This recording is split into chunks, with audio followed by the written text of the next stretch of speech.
Hello guys, in this tutorial you will learn how you can turn on read receipts for send messages on Indeed.com in 2026. So let us guide you through it. So let's assume, for example, guys, you would like to enable these read receipts for messages you send to your contacts on Indeed, for example, potential coworkers or employers. This is how you can do it.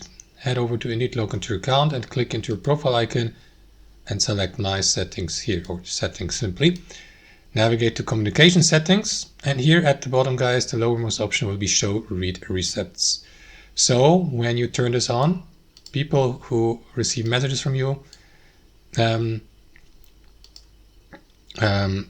other way around, sorry, people will see that you have read their message, of course.